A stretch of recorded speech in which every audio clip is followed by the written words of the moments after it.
Winter has always been a time for gathering in the longhouse and sharing information around the fire. This is our contribution to that tradition.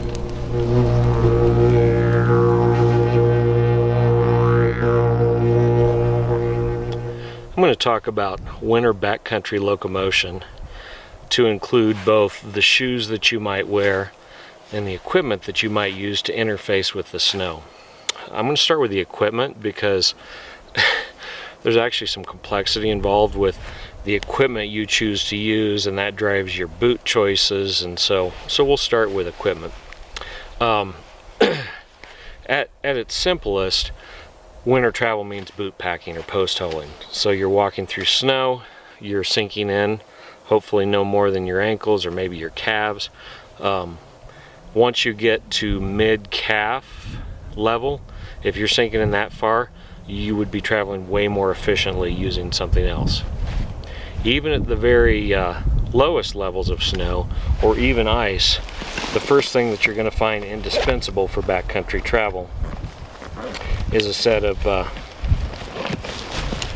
trail crampons. Catula makes the micro spikes. These happen to be Hill Sound trail crampons. What they do is stretch over your boot, just about any boot, and give you some nice spiky traction on the snow. The Catulas don't have this rigid strike plate on the bottom, so they're more flexible. They feel a little bit more like walking normally. These have longer spikes with that strike plate, give you better purchase. But what they both have in common is you're gonna forget you have them until you take them off and are sliding all over the place. These help in snow, these help in ice, these help in wet grass.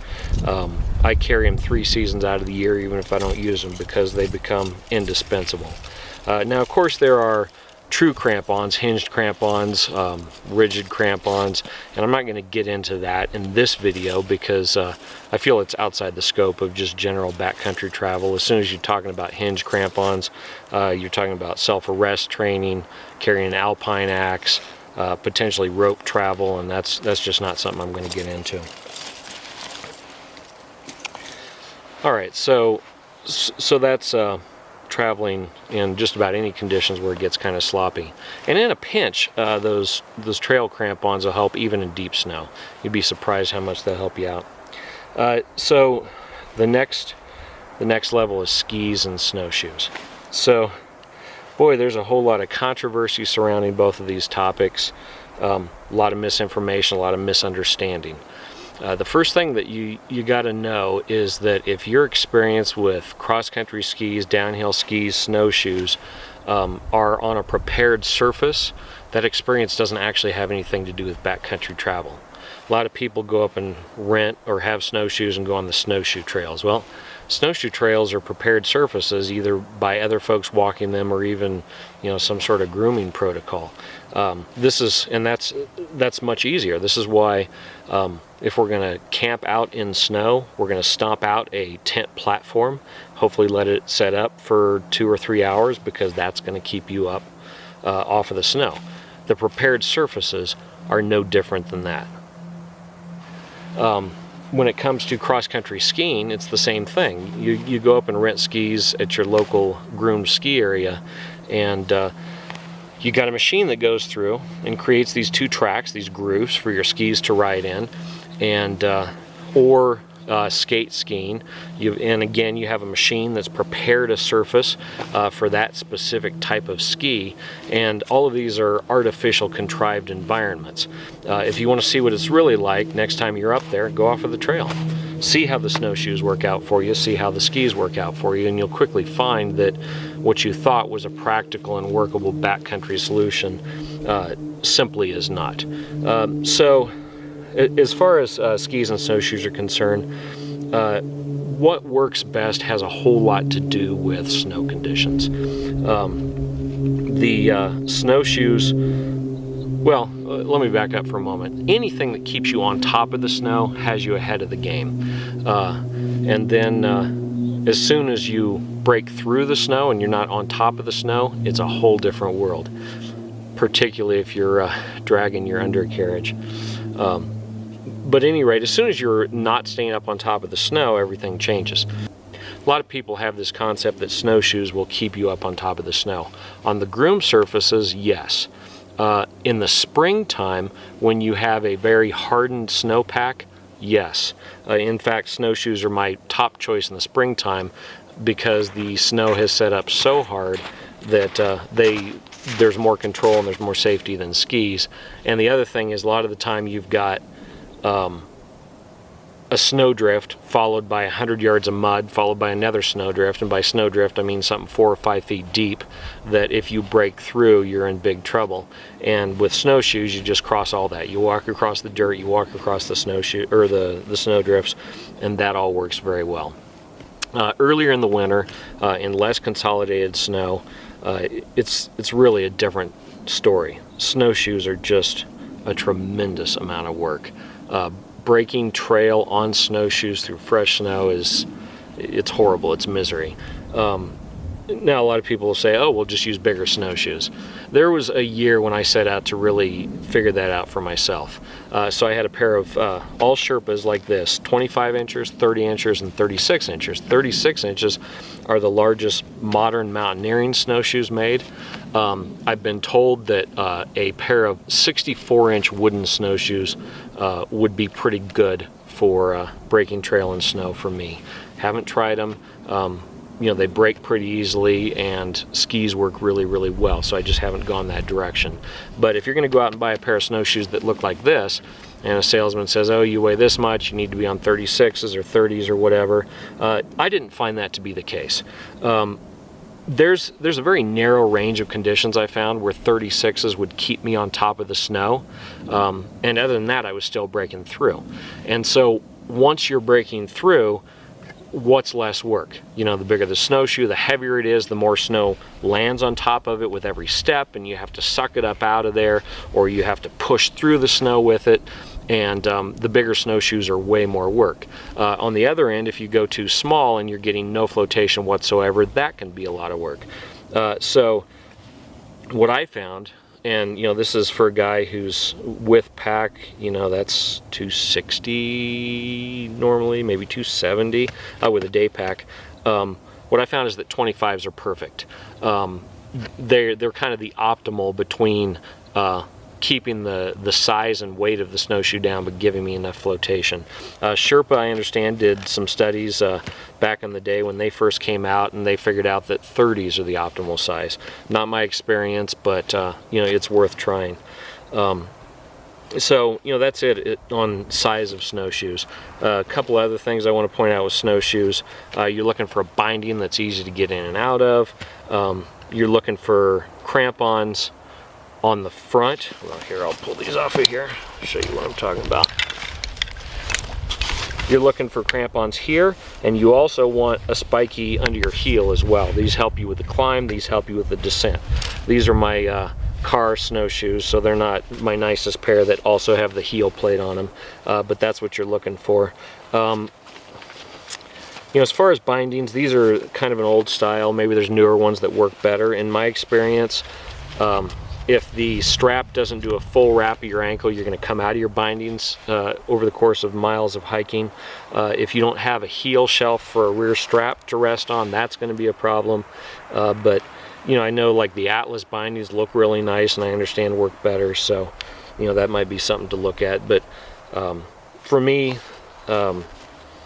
snowshoes really are about around camp and on those spring conditions when the snowpack is really hard. Okay, which brings us to skis. So there's a whole lot of cross-country skis out there.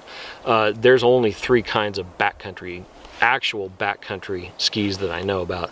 What's a backcountry ski? So the good news is that there are some great backcountry skis available right now. What I've been skiing here for several seasons are the Rossignol BC 110s. 110 refers to the width of the shovel here. These modern backcountry skis, they're going to have a waxless base for traction. They're going to have metal edges They're going to have a moderate camber that's kind of a compromise between good kick and glide and good downhill performance. And they're going to have a nice shovel at the front, the 110 millimeters across. They make this ski in a 110 and a 125.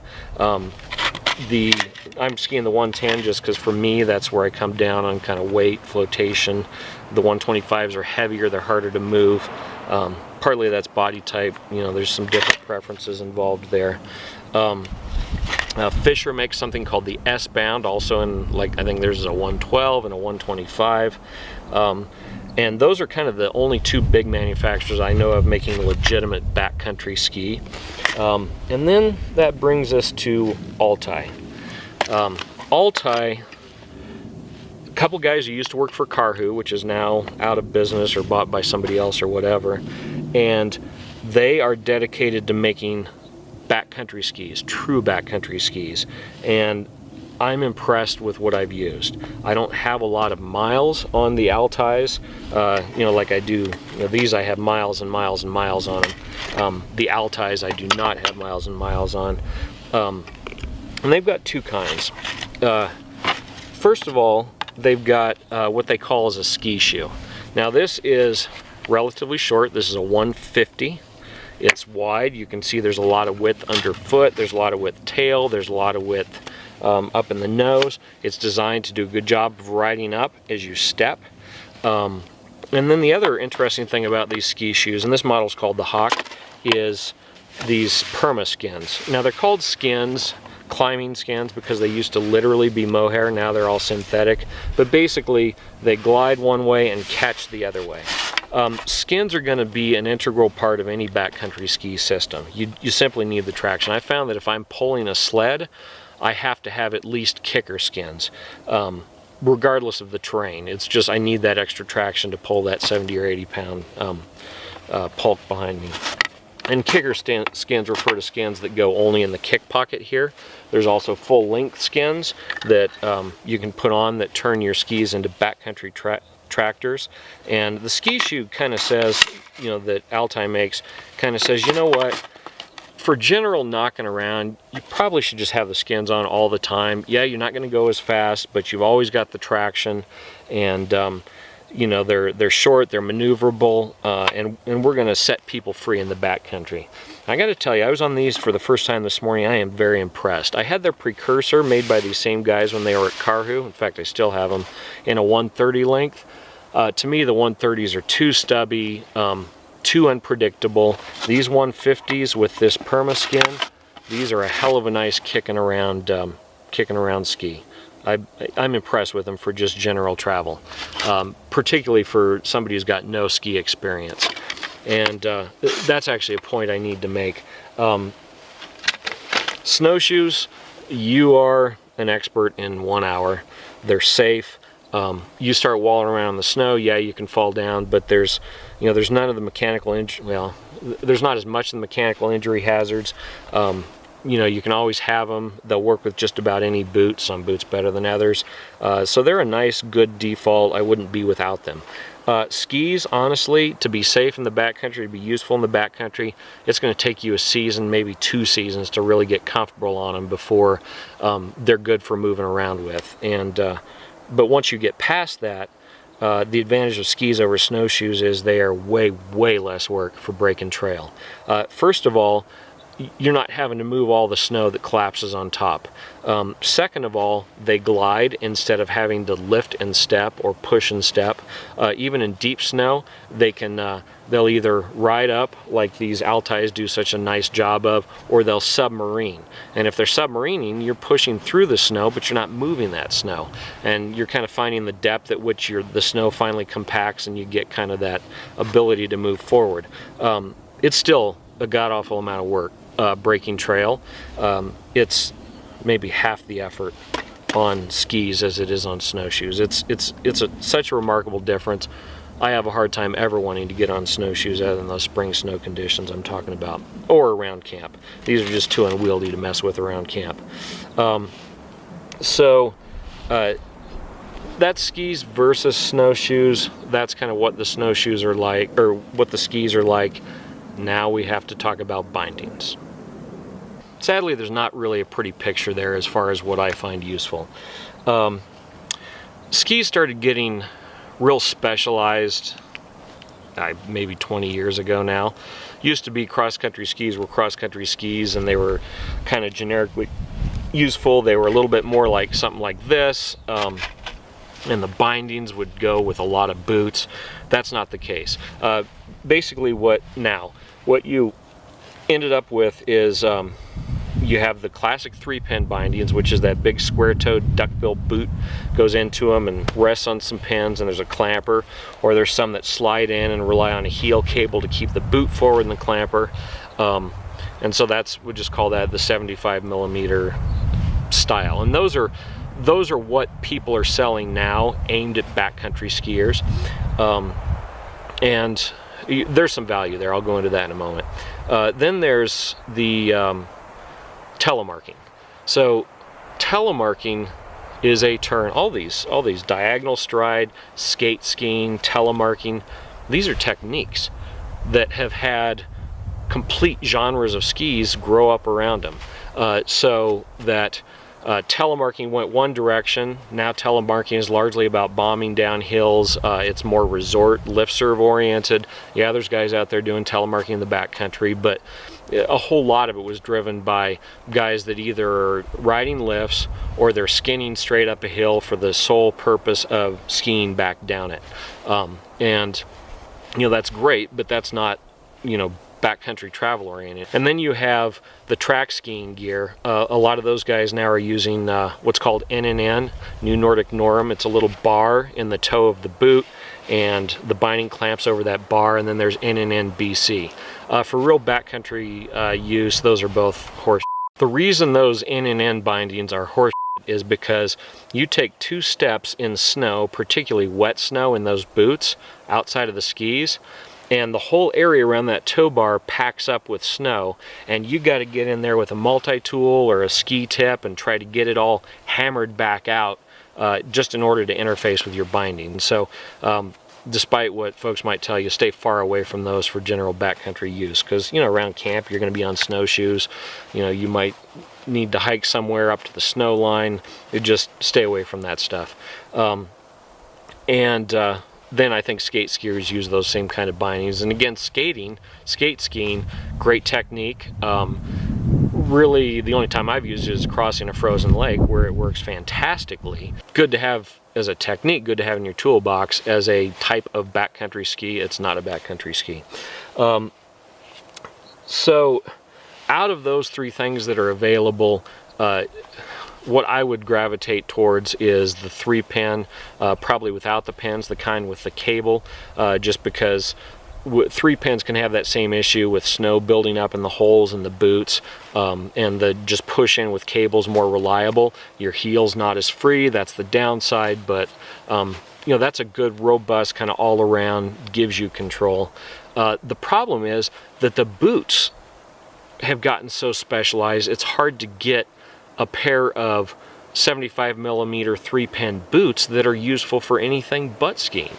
And if you've been paying any attention to my pack designs, I like versatility. For me, it's important for gear to serve as many conditions and environments as possible, because you kind of can't predict on a given trip, nor should you have to. Your gear should be as generally applicably useful as possible. So like the Scarpa T4, I haven't skied them. Well, I haven't skied them, but more importantly, I haven't hiked them. I understand they're more hikeable, but you look at them, they're a plastic shelled 2-buckle boot that looks nothing like a hiking or mountaineering boot, so it's hard for me to understand how that's going to come even close to like mountaineering boots in that circumstance where you end up hiking instead of skiing because conditions changed or whatever. But there's one boot I've recently become aware of, the Alpina Alaskan. Again, I haven't used them, but to me they look like a good mountaineering boot that just happens to have the duckbill that would let you interface with one of the 75mm bindings. So out of what's available today, I'd probably recommend, again, I haven't tried this, Alpina Alaskans with the duckbill. some kind of light telly or heavy touring binding that's push-in, like the Black Diamond Riva Z's, Rainy Super Loop, something that's push-in, throw the cable on, and you know, paired with a pair of Altai skis. That's what I would recommend. Now, as far as weather, I recommend using the one with the perma base. That's kind of a skill level. These guys also make something called the comb, which is I think it's a 162 or a 172. There's different lengths, but at any rate, it has the base like this with the waxless base, so fish scale base. It has, but it has some of these nice wide underfoot characteristics. Geometry that's designed for getting out in the backcountry and going wherever you want. And the only reason I don't have a pair is because these Rossignol's have been treating me so well. That might change this winter. Those combs are nice looking skis, and that's the first place I'd go if I was looking for backcountry skis. The upside of something like that is you have the choice of whether or not to use these. In wetter snow conditions, this tends to get packed up with wet snow and ice, not ideal.